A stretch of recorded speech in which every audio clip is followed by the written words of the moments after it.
Hello students, welcome to Ascension classes. आज हम start करेंगे क्लास 9th इंग्लिश का पहला चैप्टर जिसका नाम है द फन दे हैड। और इस चैप्टर को हम 3 पार्ट्स में डिस्कस करेंगे और ये वीडियो है इस चैप्टर का पहला पार्ट। तो इस चैप्टर के पहले पार्ट में यानी कि इस वीडियो में हम इस चैप्टर की स्टोरी को डिस्कस करेंगे जो है द फन दे हैड, जिस स्टोरी को लिखा है एक बहुत बड़े राइटर ने जिनका नाम था आइजैक एजिमोव। इसके बाद इस चैप्टर के सेकंड पार्ट में यानी कि सेकंड वीडियो में इस चैप्टर की पोएम को हम डिस्कस करेंगे जो है द रोड नॉट टेकन। ये भी एक बहुत बड़े लेजेंडरी पोएट की पोएम है जिनका नाम था रॉबर्ट फ्रॉस्ट। इसके बाद इस चैप्टर के थर्ड पार्ट में हम इस चैप्टर की एक्सरसाइजेस डिस्कस करेंगे जो इस चैप्टर में डिस्कस किए गए हैं एडवर्ब्स और कंडीशनल सेंटेंसेस। और यहाँ पे मैं जो स्टोरी डिस्कस करूंगा और जो पोएम्स डिस्कस करूंगा इनका बेसिक ऊपर से सारा थॉट या समरी डिस्कस करूंगा। तो चलिए अब इस चैप्टर की स्टोरी के बारे में हम डिस्कस करते हैं। तो ये जो कहानी है द फन दे हैड, इस कहानी को लिखा था एक बहुत बड़े साइंटिस्ट और एक बहुत बड़े राइटर ने जिनका नाम था आइजैक एजिमोव। और ये कहानी पहली बार पब्लिश हुई थी एक न्यूज़पेपर के चिल्ड्रन सेक्शन में। और ये जो टाइम था ये टाइम था 1951 का। सोचिए ये उस जमाने की स्टोरी है 1951 के टाइम की, जिस जमाने में दुनिया इतनी अलग हुआ करती थी। साइंस एंड टेक्नोलॉजी इतना ज्यादा इवॉल्व नहीं हुआ था जितना आज के टाइम पे है। उस जमाने में जब ब्लैक बोर्ड्स में पढ़ाई लिखाई होती थी, चौक का इस्तेमाल किया जाता था, कोई कंप्यूटर्स नहीं होते थे, मोबाइल फोन्स, इंटरनेट, कोई ई बुक्स नहीं हुआ करती थी। उस जमाने में ये कहानी लिखी गई है 1951 में। और उस जमाने में आइजैक एजिमोव साहब कल्पना करते हैं कि 200 साल बाद यानी कि आज का जो वर्तमान है, जो प्रेजेंट है, 1951 में जो प्रेजेंट है उससे 200 साल बाद के आसपास दुनिया कैसी होगी और जो बच्चे हैं उनकी पढ़ाई लिखाई कैसी होगी, इस चीज की कल्पना आइजैक एजिमोव साहब करते हैं। और उस कल्पना को जाहिर करते हैं एक छोटी सी कहानी के जरिए। और ये जो कहानी है द फन दे हैड, ये कहानी सेट है साल 2157 में। यानी कि जिस टाइम पे कहानी लिखी गई उससे करीब 200 साल बाद। और अगर आज का टाइम देखा जाए, साल 2021 चल रहा है अभी, आज के टाइम के लिहाज से देखा जाए तो करीब 150 साल बाद। और इस कहानी में बताया गया है 2 बच्चों के बारे में और इन बच्चों के जरिए बात करी गई है कि उनका मोड ऑफ एजुकेशन यानी कि किस तरीके से उनकी पढ़ाई लिखाई हो रही है, इस पे डिस्कस किया गया है। तो ये जो कहानी है द फन दे हैड, इसमें 2 मेन कैरेक्टर्स हैं। सबसे पहला जो कैरेक्टर है वो एक लड़की है जिसका नाम है मार्जी और ये 11 साल की है। जो दूसरा कैरेक्टर है वो एक लड़का है जिसका नाम है टॉमी और ये 13 साल का है। और इन दोनों बच्चों की जो पढ़ाई लिखाई है उसके बारे में बताया गया है इस चैप्टर में। तो पहले इस स्टोरी का थोड़ा सा बैकड्रॉप देखते हैं हम। तो बैकड्रॉप इस स्टोरी का ये है कि इन दोनों की जो पढ़ाई एजुकेशन है वो नॉर्मल ट्रेडिशनल स्कूल्स के जरिए नहीं हो रही है। इस टाइम पे, जिस टाइम पे मार्जी और टॉमी हैं यानी कि साल 2157 में, अब आइजैक एजिमोव साहब कल्पना करते हैं इस टाइम पे कोई ट्रेडिशनल स्कूल नहीं हुआ करते हैं। और ट्रेडिशनल स्कूल का मतलब ये है कि जैसे आज के टाइम में या फिर आज से सैकड़ों हजारों सालों से जो चीज चलती आई कि एक जगह है जिस जगह को हम स्कूल कह सकते हैं या गुरुकुल कह सकते हैं और पूरे आसपास के इलाकों से बच्चे इकट्ठा होके आ रहे हैं वहां पे और वहां टीचर्स हैं जो पढ़ा रहे हैं बच्चों को और सारे बच्चे एक साथ मिलके पढ़ रहे हैं। तो इस चीज को कहा जाएगा ट्रेडिशनल स्कूल सिस्टम। और कोई फिजिकल चीज है जिसमें लिखा हुआ है हर चीज। जैसे पहले के जमाने में कभी इंसान पत्तों पे लिखा करते थे, बाद में फिर पेपर का इन्वेंशन हुआ, फिर इस तरीके की किताबें आ गई और ये पूरा ट्रेडिशनल स्कूल सिस्टम का माहौल है। तो आइजैक एजिमोव साहब कल्पना करते हैं 2157 में जो बच्चे हैं मार्जी और टॉमी, इनकी पढ़ाई ट्रेडिशनल स्कूल्स के जरिए नहीं हो रही है, इनकी पढ़ाई होती है घर पे। और मार्जी और टॉमी को पढ़ाने के लिए होते हैं मैकेनिकल टीचर। यानी कि ये जो टीचर हैं ये बेसिकली एक रोबोट है जो इस चीज की देखरेख करता है कि इन बच्चों को क्या पढ़ना है, इनके टेस्ट लेना, इनके मार्क्स देखना कि मार्क्स कम है कि ज्यादा है, इन सब चीजों की देखरेख एक रोबोट करता है यानी कि एक मैकेनिकल टीचर। और ये कोई असल में आदमी नहीं है। और जितने भी इनके लेसन्स हैं इन सब के लेसन्स पढ़ाए जाते हैं कंप्यूटर स्क्रीन्स में और इस जमाने में कोई पेपर बुक्स नहीं है। जितनी भी किताबें होती हैं सब जो स्क्रीन्स होती हैं, जैसे आज के टाइम में आप कंप्यूटर स्क्रीन्स में देखते होंगे और जो टैबलेट्स हैं उसमें ई बुक्स जैसे देखते हैं, तो इस टाइप की पेपर बुक्स हैं उस जमाने में। और जब बच्चों को जो आंसर लिखना होता है वो पंच कोड्स में आंसर लिखते हैं और इस चीज को सबमिट करते हैं और ये रोबोट डिसाइड करता है कि कितने मार्क्स आने चाहिए। और ये जो सिस्टम है, क्योंकि अब ट्रेडिशनल स्कूल सिस्टम में सारे बच्चे एक साथ मिलके बैठते हैं, क्लासरूम में हंसी मजाक होता है, एक दूसरे से दोस्ती होती है, शरारतें होती हैं, तो बहुत सारी यादें बनती हैं, बहुत अच्छा टाइम गुजरता है। लेकिन अब क्योंकि मार्जी और टॉमी इनकी पढ़ाई घर पे हो रही है एक रोबोट के जरिए, कंप्यूटर स्क्रीन के जरिए, तो इनका जो सोशल इंटरेक्शन है वो बहुत कम है। अगर पिछली गुजरी हुई पीढ़ियों या जनरेशन से कंपेयर किया जाए तो इनका सोशल इंटरेक्शन बहुत ज्यादा कम है। तो ये बैकड्रॉप है इस स्टोरी का। अब यहां से हम कहानी स्टार्ट करते हैं। तो ये जो कहानी है, ये कहानी सेट है फ्यूचर में, यानी कि भविष्य में, आज से करीब 136 साल बाद, यानी कि 2157 एडी में। और ये कहानी शुरू होती है कि मार्जी एक डायरी लिख रही है। अब डायरी लिखने का क्या मतलब, कई लोगों का एक शौक होता है कि उनकी जिंदगी में कुछ भी अच्छी चीज होती है या बुरी चीज होती है, वो उस चीज को डायरी में लिखते हैं कि उस दिन क्या कुछ खास हुआ उनके साथ, और जो भी उनके मन में ख्याल आ रहे होते हैं उस चीजों को डिस्क्राइब करते हैं वो लिखते हुए।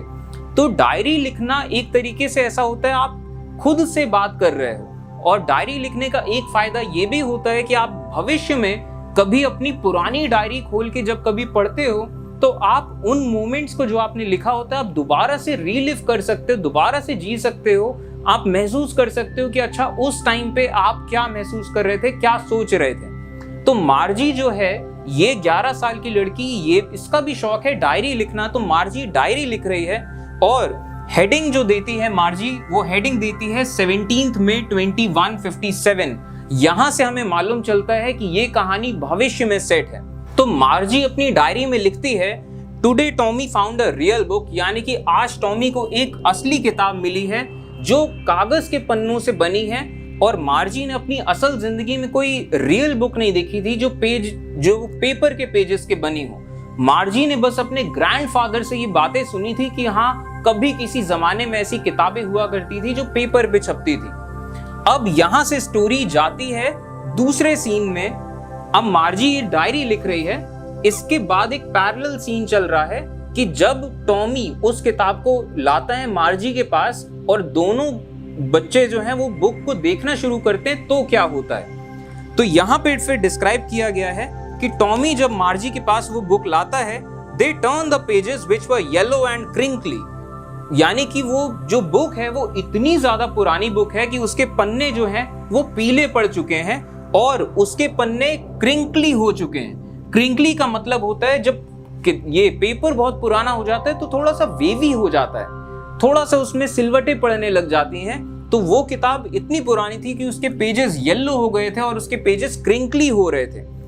और इसके बाद जब उन दोनों ने, मार्जी और टॉमी दोनों लोग उस इतनी पुरानी किताब को जब देख रहे थे तो it was awfully funny to read words that stood still. उन्हें ये बात बहुत फनी लगी। ऑफुली फनी, ऑफुल का मतलब होता है कोई चीज थोड़े अजीब लगना, कोई चीज थोड़ी भयानक सी लगना। तो यहाँ ऑफुली फनी यानी कि उनको ये बात थोड़ी सी फनी लगी लेकिन थोड़े अजीब सेंस में, कि जब उन्होंने देखा कि ऐसे पन्ने जिसमें पूरे एक पन्ने में कुछ डेफिनेट वर्ड्स लिखे हैं और जब आप नया पन्ना खोलोगे उसमें नए वर्ड्स लिखे हैं, और जैसे ही पुराने पन्ने पे आओगे तो वही वर्ड्स जो पुराने पन्ने में लिखे तो वैसे के वैसे हैं। तो यानी कि द वर्ड्स स्टूड स्टिल, जो वर्ड जिस पेज में जहां है वो वहीं का वहीं है। और ये चीज उनको इतनी फनी क्यों लग रही थी उसका भी रीजन उन्होंने दिया है। Instead of moving the way they were supposed to on a screen, अब जैसे कि कोई स्क्रीन होती है, जैसे किसी टैबलेट की स्क्रीन में अगर आप कोई बुक खोलिए तो आप जैसे स्क्रॉल करेंगे अगले पेज पे, उसी स्क्रीन में अगले वर्ड्स आ जाएंगे। आप फिर अगले पेज में स्क्रॉल करेंगे, उसी स्क्रीन में फिर अगला पेज खुल जाएगा, अगले वर्ड्स आ जाएंगे। तो मार्जी और टॉमी को हमेशा इस चीज की आदत थी कि एक स्क्रीन है उनके पास और उसी स्क्रीन में हजारों लाखों बुक्स उनके पास थी और वो बस स्क्रॉल करते थे और उसी स्क्रीन में अलग अलग वर्ड्स आते रहते थे। और यहाँ पे जब वो एक रियल बुक देख रहे हैं कि हर पेज में अलग वर्ड्स हैं और पुराने पेज और नए पेज के वर्ड्स स्टिल हैं, उसी जगह पे हैं, हिल नहीं रहे हैं, ये चीज उन्हें बहुत फनी लगी क्योंकि पहली बार वो किताब देख रहे थे। अब जब वो किताब वो देख रहे थे, यहाँ पे टॉमी कहता है व्हाट अ वेस्ट, कि कितनी ये बर्बादी वाली चीज है, क्योंकि अगर आपने एक किताब पूरी पढ़ ली तो अब उस किताब में नए वर्ड्स नहीं छप सकते, उस किताब में दूसरी किताब नहीं छप सकती। आपने पूरी किताब पढ़ ली तो अब वो किताब आपको शायद किसी काम की नहीं है, आप शायद उसे बेच दो या उसे आप फेंक दो। तो टॉमी कहता है What a waste, when you are through with the book, you just throw it away, कि जैसे ही when you are through with the book, यानी कि जैसे ही आपने किताब पढ़ ली आप उस किताब को फेंक दोगे। और यहाँ पे टॉमी का कहना है Our TV screens must have million books on it and it's good for plenty more, कि हमारी जो टीवी की स्क्रीन्स हैं उसमें मिलियन का मतलब होता है 10 लाख। तो टॉमी का मतलब ये है कि हमारी टीवी स्क्रीन्स में लाखों किताबें हैं, लेकिन अभी भी उसमें और भी बहुत सारी किताबें आ सकती हैं। प्लेंटी का मतलब बहुत सारे क्वांटिटी में। और ये चीज से एग्री करती है मार्जी भी कि हाँ बात तो सही है कि हमारे टीवी स्क्रीन्स में लाखों किताबें आ सकती हैं। फिर मार्जी पूछती है टॉमी से कि अच्छा ये जो तुम्हें इतनी पुरानी किताब है ये मिली कहाँ पे? तो टॉमी का जवाब आता है कि उसको ये किताब एटिक में मिली है। एटिक का मतलब ये होता है अगर आप फॉरेन कंट्रीज में जो घर होते हैं उन घरों को देखिए तो उनकी छत थोड़ी स्लांटेड होती है, तो वो जो सबसे ऊपर वाला पोर्शन है क्योंकि वो स्लांटेड है तो वहां प्रॉपर तरीके से रूम नहीं बनाते वो लोग, उस चीज को as a store room use करते हैं। तो ऊपर जो सबसे ऊपर की जगह है छत से जस्ट नीचे, उस जगह को एटिक कहा जाता है। तो टॉमी को ये किताब मिली थी एटिक में। अब मार्जी टॉमी से पूछती है कि ये जो किताब है ये दरअसल में किस बारे में है, किताब में लिखा क्या है? तो टॉमी जवाब देता है this book is about school, यानी कि ये बुक एक स्कूल के बारे में है। और ये बात सुनते ही कहा गया है मार्जी वॉज स्कॉर्नफुल। स्कॉर्नफुल का मतलब होता है किसी बात को सुन के या किसी चीज को देख के थोड़ा तिरस्कार वाली फीलिंग लाना। तो मार्जी ने जैसे ही सुना कि ये बुक एक स्कूल के बारे में लिखी गई है तो मार्जी के अंदर ये तिरस्कार वाली फीलिंग आई कि यार इतनी खराब चीज या इतनी बुरी चीज के बारे में या इतनी बोरिंग सी चीज के बारे में इतना क्या इंटरेस्टिंग है कि बुक लिखी गई है। तो मार्जी ने उस वाले फीलिंग के साथ देखा और यहां से आप ये महसूस कर सकते हैं कि मार्जी को स्कूल नहीं पसंद बिल्कुल भी। अब यहाँ पे इन दोनों के कॉन्वर्सेशन से फिर से स्टोरी एक दूसरे सीन में गई है और यहाँ इस सीन में बताया गया है कि मार्जी को स्कूल क्यों नहीं पसंद है। तो मार्जी हेटेड स्कूल, मार्जी को कभी भी स्कूल पसंद नहीं था और फिलहाल के कुछ दिनों में तो और भी ज्यादा मार्जी को स्कूल से प्रॉब्लम हो रही है। और ऐसा क्यों? The mechanical teacher had been giving her test after test in geography and she had been doing worse and worse. तो जो मैकेनिकल टीचर था मार्जी का, जो रोबोट था, वो मार्जी को लगातार टेस्ट के बाद टेस्ट दिए जा रहा था ज्योग्राफी में और मार्जी हर टेस्ट के साथ खराब ही करते जा रही थी until her mother had shaken her head sorrowfully and sent for the county inspector. तो जब मार्जी की माँ ने ये चीज देखी कि इतने सारे टेस्ट वो रोबोट ले रहा है और मार्जी के मार्क्स खराब ही आते जा रहे हैं, तो मार्जी की माँ को लगा शायद कुछ प्रॉब्लम हो, तो उन्होंने मार्जी और उस रोबोट को भेजा काउंटी इंस्पेक्टर के पास। अब यहाँ पे काउंटी इंस्पेक्टर के पास जब मार्जी जाती है और उस रोबोट को भी लेके जाया जाता है तो यहाँ काउंटी इंस्पेक्टर का जिक्र आता है। कहा गया है he was a round little man with a red face and a whole box of tools with dials and wires, कि वो एक मोटा सा राउंड लिटिल मैन यानी कि हाइट में कम था एंड राउंड था यानी कि थोड़ा फ्लफी था, मोटा था और उसका फेस थोड़ा रेड के जैसा था और उसके पास एक बहुत बड़ा बॉक्स था जिसमें अलग अलग तरह के टूल्स थे, वायर्स थे, डायल्स थे। और वो मार्जी को देख के स्माइल करता है, मार्जी को एक एप्पल देता है खाने के लिए और मार्जी का जो रोबोट था, जो मैकेनिकल टीचर, उसको लेके जाता है अपने साथ ये देखने कि उस रोबोट में कुछ प्रॉब्लम तो नहीं है। और मार्जी इस पूरे चीज के बीच बस ये उम्मीद कर रही थी कि जो काउंटी टीचर है ये इस रोबोट को लेके जा रहा है, ये इस रोबोट को खोल दे लेकिन जोड़ ना पाए। मार्जी को बस ये लग रहा था ये रोबोट दोबारा से सही होके आ ना जाए, लेकिन ऐसा हुआ नहीं। जो काउंटी इंस्पेक्टर था उसने आइडेंटिफाई कर लिया कि रोबोट में फॉल्ट क्या था, और वो इस फॉल्ट को डिटेक्ट करता है कि जो जियोग्राफी का लेसन था वो गेयर्ड फास्ट था, यानी कि वो जियोग्राफी के सवाल जो वो रोबोट पूछ रहा था बहुत कम टाइम दे रहा था मार्जी को जवाब देने के लिए, बहुत तेज हो गया था उसका सेटिंग। तो उसने स्लो डाउन किया उस सेटिंग को मार्जी की उम्र के लिहाज से। मार्जी की उम्र थी 11 साल, तो उसने 10-11 साल के लेवल पे सेट कर दिया रोबोट को दोबारा से। तो मार्जी hope that the robot would not be repaired quickly, और इस पूरे टाइम में मार्जी यही उम्मीद कर रही थी कि ये रोबोट जल्दी बन नहीं पाए। और मार्जी तो यहां तक भी उम्मीद कर रही थी कि they would take the teacher away altogether, और मतलब इसका ये मतलब कि वो उस रोबोट को वापस करे ही ना, वो रख ही ले कई दिनों के लिए। क्योंकि कहा गया है एक बार क्या हुआ था, they took Tommy's teacher away for nearly a month because the history sector has been blanked out, कि टॉमी का जो रोबोट था, जो मैकेनिकल टीचर था, एक बार उसका हिस्ट्री का सेक्शन ब्लैंक्ड आउट हो गया था, यानी कि हिस्ट्री का सेक्शन काम ही नहीं कर रहा था। तो वो 1 महीने के लिए रिपेयर पे गया था वो रोबोट, तो 1 महीने वो रोबोट था नहीं टॉमी के पास पढ़ाने के लिए। तो मार्जी उम्मीद कर रही थी कि ऐसी कुछ प्रॉब्लम इसमें आई हो तो वो उसको ले ही जाएं अच्छे खासे टाइम के लिए, लेकिन ऐसा हुआ नहीं। वो रोबोट फटाफट ठीक करके काउंटी इंस्पेक्टर ने दे दिया, और काउंटी इंस्पेक्टर ने the inspector has smiled after he was finished and patted Margie's head. वो काउंटी इंस्पेक्टर ने पैटेड मार्जीज हेड, यानी कि थपकी दी मार्जी के सर पे, और उसने मार्जी की मदर को ये बात बताई कि मार्जी के साथ प्रॉब्लम कुछ नहीं थी, ये प्रॉब्लम इस रोबोट की थी जो कि उसने सही कर दिया है। और यहाँ पे एक और चीज बताई गई है कि मार्जी को ये जो स्लॉट था, एक उस मैकेनिकल टीचर में एक स्लॉट था जहां पे मार्जी को सबमिट करने होते थे अपने आंसर्स, जिन आंसर्स को पंच कोड्स में लिखा करती थी, और वो मैकेनिकल टीचर बहुत फटाफट, the mechanical teacher calculated the marks in no time, यानी कि बहुत तेजी से कैलकुलेट करके मार्क्स बता देता था वो रोबोट। तो ये सब चीजें मार्जी को बिल्कुल भी पसंद नहीं थी। इस वजह से मार्जी को स्कूल का एक्सपीरियंस बहुत खराब लगता था। तो इस वजह से अब यहां से आपको आइडिया लग रहा होगा मार्जी क्यों इतना स्कॉर्नफुल थी। तो मार्जी को जब टॉमी ने बताया ये बुक एक स्कूल के बारे में है, तो मार्जी कहती है Why would anyone write about school?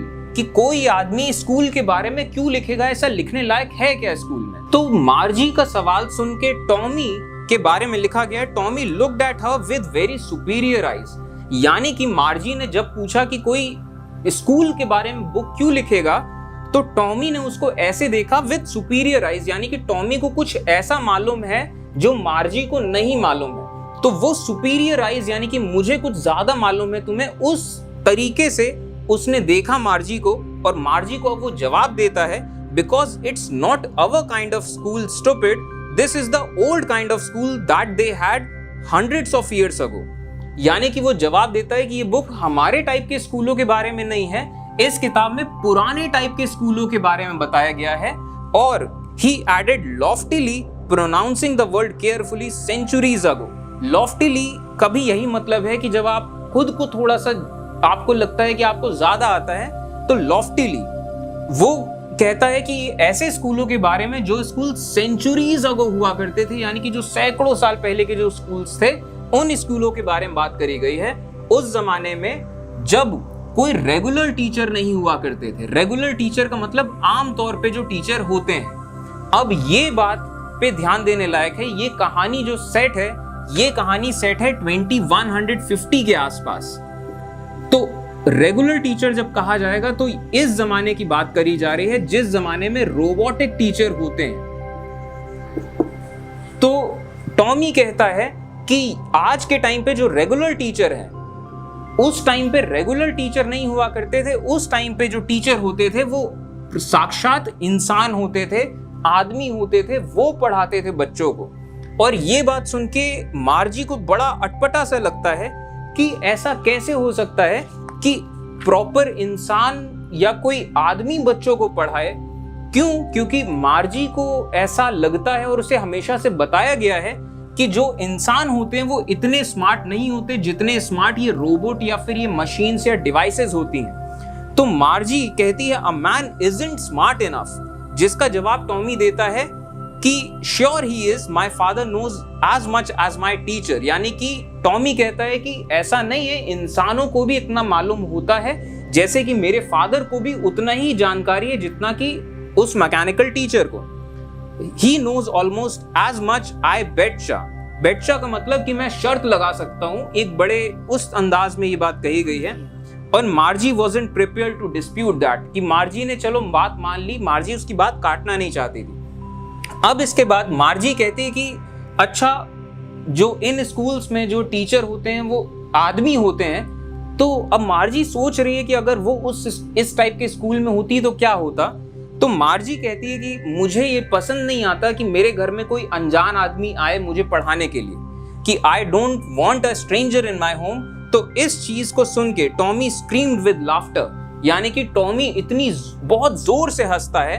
और टॉमी कहता है कि इन स्कूल्स में, जो पुराने स्कूल्स होते थे, इनमें teachers didn't live in the house. आज के जमाने में जैसे टीचर घर ही पे रहते हैं, वो मैकेनिकल टीचर, उस जमाने में जब पुराना जमाना होता था उस टाइम पे टीचर घर पे नहीं रहा करते थे। उन टीचरों की स्पेशल एक बिल्डिंग होती थी, उस बिल्डिंग में वो टीचर अपने घरों से आते थे और जितने बच्चे हैं वो भी अपने अपने घरों से आते थे। तो इस स्कूल बिल्डिंग में सब लोग मिलते थे, सारे बच्चे यहाँ पहुंचते थे, तब यहाँ पे स्कूल में पढ़ाई होती थी। तो ये बात सुन के मार्जी को और थोड़ा अमेजमेंट होता है कि इतने कैसे स्कूल होते होंगे कि वहां सारे बच्चे एक साथ मिलके एक साथ पढ़ रहे हैं। तो मार्जी ये बात पूछती है टॉमी से कि ऐसा कि सारे बच्चे एक ही चीज पढ़ते थे। तो टॉमी जवाब देता है, sure if they were of the same age, कि जो एक उम्र के बच्चे हैं वो एक साथ एक चीज पढ़ते हैं, दूसरी उम्र के बच्चे दूसरी चीजें एक साथ पढ़ते हैं। तो मार्जी इस बात पे कहती है, But my mother says a teacher has to be adjusted to fit the mind of each boy and girl it teaches, कि टीचर को, वो टीचर जिस भी बच्चे या जिस भी लड़की को पढ़ा रहा है उसके दिमाग से एडजस्ट करना पड़ता है। तो क्या वो टीचर कर पाते होंगे? तो इस बात पे टॉमी कहता है, just the same they didn't do it that way then, if you don't like it you don't have to read the book, कि वो उस टाइम पे इस तरीके से नहीं किया करते थे और अगर तुम्हें ये चीज खराब लग रही है तो तुम ये बुक मत पढ़ो। तो यहाँ पे अब मार्जी कहती है कि ऐसा नहीं कि मुझे ये खराब लग रहा सुन के, मैं भी पढ़ना चाहती हूँ। मार्जी इंटरेस्ट दिखा रही है उस किताब को पढ़ने के लिए। Margie wanted to know more about these funny schools.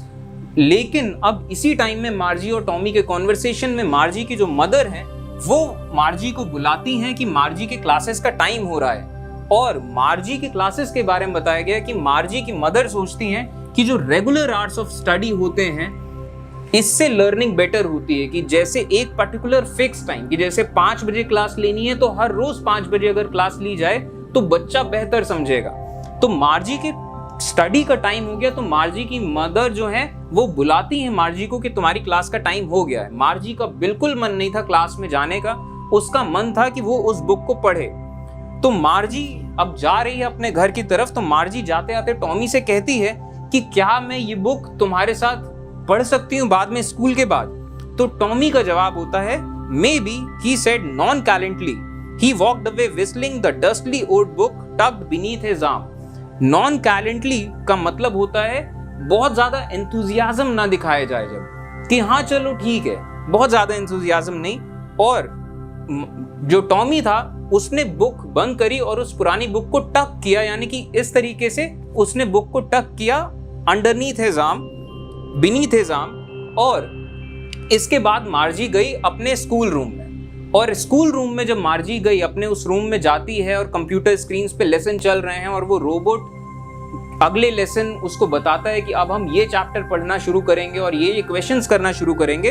तो मार्जी is constantly thinking about the old schools, कि मार्जी के लगातार दिमाग में यही चल रहा है कि उस जमाने में, जब पुराने जमाने में जो पुराने स्कूल्स हुआ करते थे, उस टाइम पे कितना अच्छा रहता होगा कि जितने भी बच्चे हैं, all kids coming, laughing, shouting in yard, sitting in class, going home together, कि सारे बच्चे एक साथ आते होंगे, एक साथ मिलते होंगे, वो हंसते खेलते होंगे।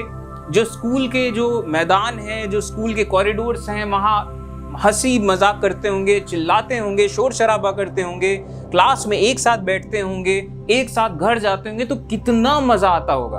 तो क्योंकि अब इस टाइम में सबके बच्चों के स्कूल घर पे हैं, तो सोशल इंटरेक्शन ज्यादा नहीं हो पाता, तो मार्जी इस चीज को मिस करती है।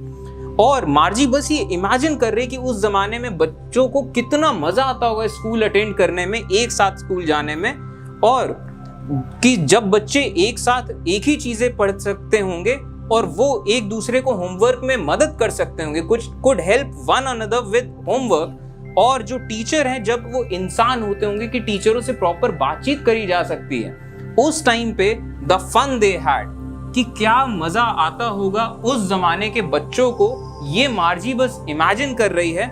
और मार्जी का जो कंप्यूटर, ये जो टीचर है, जो रोबोट है, वो मार्जी को अगला लेसन सिखा रहा है। और Margie did so with a sigh, यानी कि बड़ी आह के साथ, और मन नहीं मार्जी का, लेकिन बस वो कर रही है और बस यही सोच रही है कि पहले के जमाने में जो बच्चे थे कितना मजा उनको आता रहा होगा। अब इस चैप्टर में कई सारे अलग अलग एस्पेक्ट्स को डिस्कस किया गया है। कुछ एस्पेक्ट्स के बारे में हम देखते हैं, जैसे कि जब ये स्टोरी लिखी गई थी साल 1951 में, उस जमाने में दुनिया कितनी ज्यादा अलग थी। और अगर आज का वक्त अगर हम देखें, साल 2021, आज के वक्त में दुनिया कितनी ज्यादा अलग है। अगर एजुकेशन के मामले में देखें तो उस टाइम पे ब्लैक बोर्ड्स में पढ़ाई होती थी, चौक से लिखा जाता था ब्लैक बोर्ड्स में, और प्रॉपर तरीके से 1951 में अगर हम हमारे देश की बात करें तो जो पेन होते हैं, जो सिंपल से पेन होते हैं, उस जमाने में पेन भी बहुत कम मिला करते थे, बड़े बड़े शहरों में मिला करते थे। बस गांव देहात के जो इलाके थे, ज्यादातर पूरे देश में गांव देहात थे, कुछ ही शहर थे। गांव देहातों में कलम का इस्तेमाल किया जाता था, जो एक तरह का पेड़ होता है, उस पेड़ की डंठल तोड़ के उसको काट के कलम बनाया जाता था, उसको डुबा डुबा के लिखते थे। ये वो जमाने थे, कागज की किताबें होती थी, कोई कंप्यूटर, मोबाइल फोन, इंटरनेट कुछ भी नहीं था। तो एजुकेशन 1951 में इस तरीके से चला करती थी। और आज के टाइम में आप देखिए, इंटरनेट है, मैं जो आपको पढ़ा रहा हूँ यही चीज देखिए कितना ज्यादा इवॉल्व हो चुकी है टेक्नोलॉजी में। प्रोजेक्टर का यूज करके कैमरे में रिकॉर्ड कर रहा हूं, फिर एक लैपटॉप में एडिट करूंगा इन चीजों को, तब मैं अपलोड करूंगा इंटरनेट पे, तब आप ये चीज देख पाएंगे। तो कितना आज के टाइम में कितना बदल चुकी है एजुकेशन। और आइजैक एजिमोव साहब ने 1951 में जो कल्पना करी थी, कई चीजें आज के टाइम में ही सही हो चुकी हैं, बस थोड़ा बहुत ही आगे चलना है। और ये तो एजुकेशन के लिहाज से है। अगर उस जमाने की दुनिया के हिसाब से अगर आप देखें तो उस जमाने की सिटीज अगर आप देख लीजिए तो कितना ज्यादा दुनिया के फर्क था। अगर आप दूसरे सामाजिक एस्पेक्ट के लिहाज से देखें तब भी कितना फर्क था। आज के टाइम में औरतों को अधिकार दिए गए, जैसे सिर्फ एक एग्जांपल दे रहा हूं, औरतों को अधिकार दिए गए हैं। उस टाइम पे औरतों को इंसान ही नहीं समझा जाता था, उस टाइम पे औरतों को बस एक फैसिलिटी समझा जाता था, कि जैसे कि भगवान ने या इस प्रकृति ने इंसान सिर्फ आदमियों को समझा जाता था उस जमाने में, और आदमियों को इस प्रकृति ने एक फैसिलिटी दी है कि एक औरत भी बना दी है कि वो औरत उस आदमी का ध्यान रखेगी, उसकी सारी जरूरतों का, और बस वो एक फैसिलिटी है। वो इंसान समझा ही नहीं जाता था कि वो भी इंसान है, उसके भी हक अधिकार है। तो सोचिए इतना ज्यादा फर्क हुआ करता था। और इस चीज पे छोटा सा एग्जांपल दे रहा हूं, उस जमाने में, मतलब अगर 1951 या उससे भी पहले का जमाना देखा जाए, कोई आदमी अपनी वाइफ को कितना भी मार पीट ले, उस औरत का कोई हक अधिकार नहीं है। वो औरत अगर किसी के पास जाएगी कि ये आदमी मुझे इतना मारता है, तो लोग ये कहेंगे तेरा पति मार रहा है तो क्या दिक्कत है। आज के टाइम पे औरतों को ये हक अधिकार है कि वो अगर पुलिस में कंप्लेन करें तो शायद कुछ एक्शन लिया जाए। तो आज भी बहुत बुरा होता है औरतों के साथ, लेकिन एटलीस्ट उनको हक अधिकार हैं। तो सोचिए दुनिया कितनी अलग थी उस जमाने में और आज के टाइम पे। उस जमाने में कोई स्मार्टफोन्स, इंटरनेट नहीं हुआ करते थे। उस जमाने में अगर आप किसी आदमी से ये कह दीजिए कि ये जो मोबाइल फोन है, इस मोबाइल फोन से आप हजारों किलोमीटर दूर किसी आदमी से बात कर सकते हो, उसको देख सकते हो, तो 1951 में आदमी इनकार कर देगा कि ऐसा हो ही नहीं सकता है। और अगर आप उस जमाने के किसी आदमी को वीडियो कॉल करके दिखा दो कि ये जो आपका रिश्तेदार है या 1000 किलोमीटर दूर रहता है ना, हाँ ये जरा देखिए, ये दिख रहा है आपको, तो लोग आपको शायद जादूगर कह दे, से न जाने कोई अवतार मान लेते। 1951 ये वो जमाना था। आप स्मार्टफोन लेके पहुंच जाइए 1951, लोग आपको भगवान मान लेंगे। तो उस टाइम पे इतना फर्क था। अब जरा आज के टाइम से भविष्य की तरफ देखते हैं एजुकेशन के सेंस में, कि एजुकेशन के सेंस में 2157 की कहानी है, 2157। अब इस टाइम के बारे में तो हम नहीं कह सकते, क्योंकि इस टाइम तक आते आते भगवान जाने इंसानों की सिविलाइजेशन बचे या ना बचे, ये तो बहुत अलग ही मुद्दा है। लेकिन आज के टाइम पे जो वक्त है, थोड़ा सा अगर नियर फ्यूचर देखा जाए तो कंप्यूटर सिस्टम्स तो आज के टाइम में आ ही चुके हैं, रोबोट्स भी आ चुके हैं। बस इतना सा होना बचा है एजुकेशन में कि रोबोट्स पावर्ड होंगे आर्टिफिशियल इंटेलिजेंस से, और ये सब काम चल रहा है, बहुत तेजी से इवॉल्व हो रही चीजें। आज से भविष्य में ऐसे रोबोट बन जाएंगे जो बच्चों को बचपन से पढ़ाएंगे तो उनका आईक्यू एक्सेस कर सकते हैं। बच्चों का जो स्ट्रॉन्ग एरियाज हैं, वीक एरियाज हैं, वो रोबोट बता सकता है और करियर गाइडेंस दे सकता है कि बच्चे के, छोटे से बच्चों के ट्रेड्स देख के बता सकता है कि इस बच्चे का स्ट्रॉन्ग पॉइंट ये है, अगर ये वाला प्रोफेशन ले तो बहुत अच्छा कर सकता है। और भविष्य तो यहाँ पे भी है कि क्या पता भविष्य में ब्रेन इम्प्लांट्स का यूज होने लग जाए, कि ब्रेन में ही छोटी सी चिप लगा दी जाए कि वो चिप ही कितनी सारी इंफॉर्मेशन स्टोर करके रखे, या एनालिटिकल एबिलिटीज आ जाएं।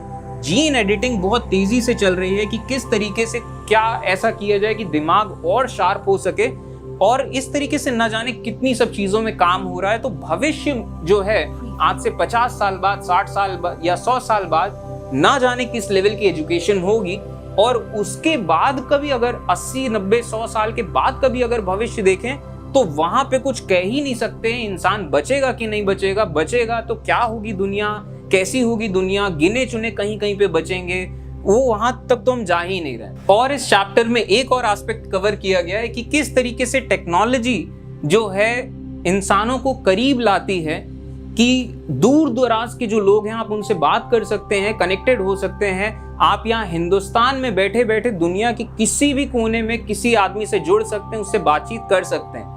लेकिन इसी के साथ साथ टेक्नोलॉजी का दूसरा पहलू ये है कि इससे सोशल आइसोलेशन भी आता जा रहा है, और भविष्य में और कितना आएगा कि लोग टेक्नोलॉजी के साथ ही कनेक्टेड हैं। रियल लाइफ में लोगों से जुड़ना, लोगों से मिलना, ग्रुप्स में रहना, वो चीज कम होती जा रही है। और ये टेक्नोलॉजी अब जब लोग एक दूसरे से जुड़ रहे हैं तो होना तो ये चाहिए था कि जो लोगों के फासले हैं वो कम होने चाहिए थे, लोगों के बीच और जान पहचान बढ़नी चाहिए थी। लेकिन इसका उल्टा ये भी हो रहा है कि टेक्नोलॉजी का इस्तेमाल नफरत फैलाने के लिए ज्यादा किया जा रहा है, रादर देन फेमिलियरिटी फैलाने के बजाय। कि वही टेक्नोलॉजी आज हर कोई एक दूसरे से बात कर सकता है, एक दूसरे के बारे में जान सकता है दुनिया में क्या हो रहा है, तो वो अच्छे सेंस के बजाय कहाँ यूज हो रही है, ये भी टेक्नोलॉजी का एक एस्पेक्ट है। तो यहाँ पे ये स्टोरी खत्म होती है, द फन दे हैड। इस चैप्टर का पहला वीडियो खत्म होता है। इस चैप्टर के नेक्स्ट पार्ट में हम डिस्कस करेंगे इस चैप्टर की पोएम जो है। ये क्लिप जो आपने देखी, ये हिस्सा थी हमारे टीचमेंट कोर्सेज का। हम क्लास 7th, 8th और 9th के लिए ऑनलाइन क्लासेस कराते हैं, जिसमें हम क्लास 7th और 8th को मैथ्स, साइंस और सोशल स्टडी पूरा कवर करा रहे हैं। इसके अलावा कॉमन एंट्रेंस एग्जाम्स जो होने हैं, इसके लिए इंग्लिश और रीजनिंग एप्टीट्यूड की भी प्रिपरेशन हम करा रहे हैं। इन तमाम चीजों के आपको रिकॉर्डेड लेक्चर्स मिल जाएंगे, स्टडी पीडीएफ्स मिल जाएंगी, डाउट क्लियरिंग सेशंस होंगे टाइम पे। क्लास 9th के लिए हम फिलहाल मैथ्स और साइंस करा रहे हैं, इसके साथ साथ इंग्लिश और रीजनिंग एप्टीट्यूड भी। ये तमाम चीजें आपको मिल जाएंगी इस क्लासरूम आईडी पर। टीचमेंट ऐप डाउनलोड करके आप ये क्लासरूम आईडी डालेंगे तो फिर आपको बाकी सारे डिटेल्स भी पता चल जाएंगे। आप हमें फेसबुक पे भी फॉलो कर सकते हैं, इंस्टाग्राम पे भी। ये रहा हमारा व्हाट्सएप नंबर। हमारे पेड लाइव क्लासेस के लिए बाकी डिटेल्स आपको यहाँ से भी मिल जाएंगे, और इसके अलावा डिस्क्रिप्शन बॉक्स में भी आप चेक कर सकते हैं बाकी डिटेल्स।